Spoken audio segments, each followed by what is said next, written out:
ഉണ്ണീശോയെ കാണാൻ ഇനി 23 ദിനങ്ങൾ. അത്യുന്നതങ്ങളിൽ ദൈവത്തിന് മഹത്വം, ഭൂമിയിൽ ദൈവകൃപ ലഭിച്ചവർക്ക് സമാധാനം. ഉണ്ണീശോ ജനിച്ചു എന്ന സദ്വാർത്ത അറിയിക്കുവാൻ വന്ന മാലാഖമാർ ദൈവത്തെ പാടി സ്തുതിച്ച ഗാനമാണിത്. മനസ്സുള്ള വ്യക്തികൾക്ക് മാത്രമേ അപരന്റെ നന്മ കാണാനും ആസ്വദിക്കാനും കഴിയൂ.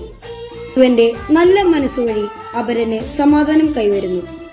ുള്ളവരെ, ഇത് ക്രിസ്തുമസിന്റെ കാലയളവാണ്.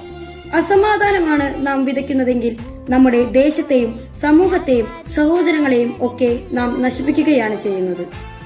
അതുമൂലം ധാരാളം തിന്മകളും പെരുകുന്നു. സന്മനസ്സുള്ളവർക്കാണ് സമാധാനം. അന്ന് മാലാഖമാർ ദൈവത്തെ പാടി സ്തുതിച്ച ഗാനം വിചിന്തനം ചെയ്ത് നമുക്ക് ഒത്തൊരുമിച്ച് പാടാം. അത്യുന്നതങ്ങളിൽ ദൈവത്തിന് സ്തുതി, ഭൂമിയിൽ സന്മനസ്സുള്ളവർക്ക് സമാധാനം. യേശുവിനെ രാജാവായി സ്വീകരിക്കാൻ നമുക്ക് നമ്മുടെ ഹൃദയങ്ങളെ ഒരുക്കാം. ആമേൻ.